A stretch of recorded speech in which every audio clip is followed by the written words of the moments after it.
Assalamualaikum warahmatullahi wabarakatuh. Perkenalkan, nama saya Tini Nuriki Pertiwi. Saya mahasiswa Poltekkes Kemenkes Tasikmalaya, jurusan D3 Reka Medis dan Informasi Kesehatan tingkat 1A. Di sini saya akan memaparkan tentang konsep penyebab penyakit. Sebelumnya, saya akan menjelaskan apa itu penyakit.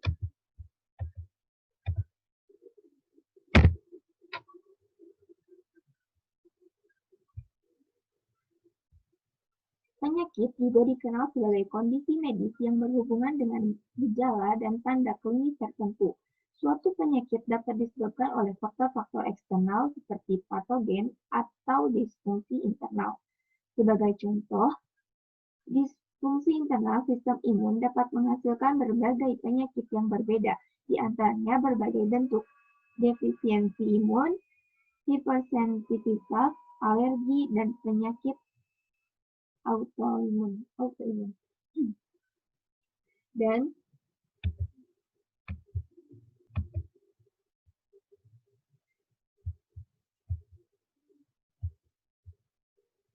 konsep penyebab penyakit yakni terdiri dari tiga, yaitu segitiga epidemiologi, roda, dan jaring-jaring sebab akibat.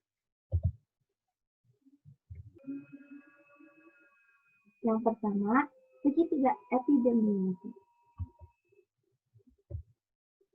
Segitiga epidemiologi terdiri dari tiga komponen, yaitu host atau induk semang sejamu, dan dua agen atau bibit penyakit, dan ketiga environment atau lingkungan. Perubahan pada salah satu faktor atau komponen akan mengubah keseimbangan, dan hubungan ketiga komponen digambarkan sebagai tuas dalam timbangan, environment sebagai penumpuk. Yang kedua yaitu roda.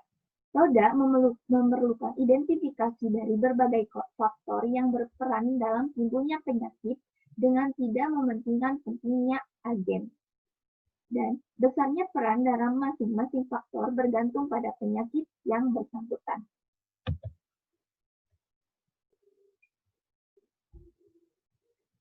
Yang ketiga yaitu jaring-jaring sebab akibat. Jaring-jaring sebab akibat merupakan suatu penyakit tidak tergantung pada satu sebab yang berdiri sendiri, melainkan sebagai sebab akibat dari serangkaian proses sebab akibat. Penyakit dapat dicegah dengan memotong rantai pada berbagai titik. Rantai proses penularan penyakit. Menurut ilmu epidemiologi, suatu penyakit dapat muncul akibat interaksi antara tiga unsur, agen, inang, dan lingkungan. Ketiganya merupakan unsur yang ada dalam segitiga epidemiologi. Interaksi antara agen, penyebab, dan inang dalam lingkungan yang mendukung akan menimbulkan penyakit. 1. Agen. Mikroorganisme, patogen, parasit, maupun zat yang dihasilkan, misalnya toksin, dapat menyebabkan penyakit. Berbagai faktor dapat mempengaruhi akan paparan terhadap agen dapat menimbulkan penyakit, misalnya jumlah agen infeksi dan patogenisitas, atau kemampuan agen infeksi untuk menimbulkan penyakit. Kedua, inang. Inang, individu yang menderita penyakit disebut inang. Faktor-faktor dalam diri inang yang berpengaruh terhadap kemungkinan timbulnya penyakit disebut faktor risiko, misalnya jenis kelamin, usia, kekebalan tubuh, dan perilaku. 3. Lingkungan. Faktor eksternal yang mempengaruhi interaksi antara agen dan inang disebut lingkungan. Contohnya adalah iklim, kepadatan populasi, keberadaan vektor, dan sanitasi. Suatu agen penyakit berpindah-pindah dari suatu tempat ke tempat lain dalam suatu rantai infeksi atau siklus. Infeksi. Rantai infeksi diawali dengan bermigrasinya agen penyakit dan reservoir melalui portal keluar, lalu berpindah dengan cara penularan tertentu, dan melintasi portal masuk, yang sesuai untuk menginfeksi inang yang rentan. Faktor-faktor timbulnya penyakit yaitu 1.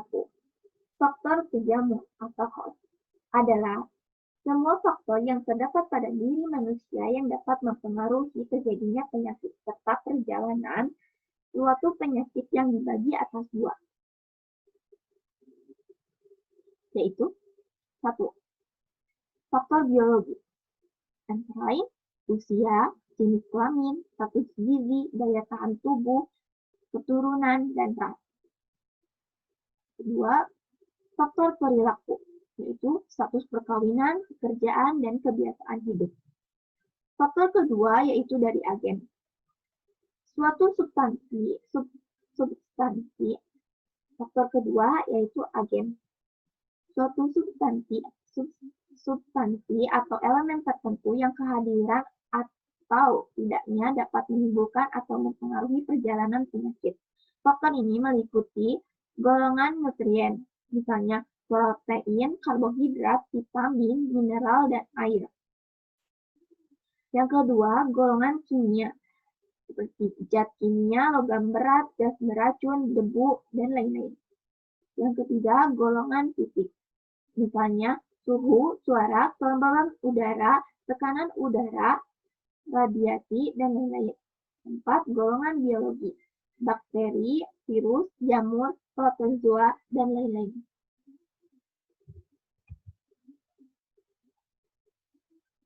Yang terakhir yaitu riwayat alamiah penyakit, merupakan perkembangan suatu penyakit tanpa campur tangan medis atau bentuk intervensi lainnya, sehingga suatu penyakit berlangsung secara natural. Ataupun riwayat alamiah penyakit atau natural history of disease adalah deskripsi tentang perjalanan waktu dan perkembangan penyakit pada individu, dimulai sejak terjadinya paparan dengan agen kasual hingga terjadinya akibat penyakit, seperti kesembuhan atau kematian, tanpa terinfeksi oleh suatu intervensi preventif maupun terapeutik. Manfaat mengetahui riwayat alamiah penyakit yaitu untuk diagnosis, masa inkubasi dapat dipakai sebagai pedoman penentuan jenis penyakit, misalnya KLB. Untuk pencegahan, dengan mengetahui rantai perjalanan penyakit, dapat dengan mudah dicari titik potong yang terpenting dalam upaya pencegahan penyakit. Untuk terapi, biasanya diarahkan pada fase yang lebih awal. Sebab jika pada tahap perjalanan penyakit terapi yang tepat sudah diberikan, akan lebih baik hasil yang dicapai. Baik, sekian yang dapat saya katakan. Mohon maaf apabila ada kesalahan. Terima kasih. Wassalamualaikum warahmatullahi wabarakatuh.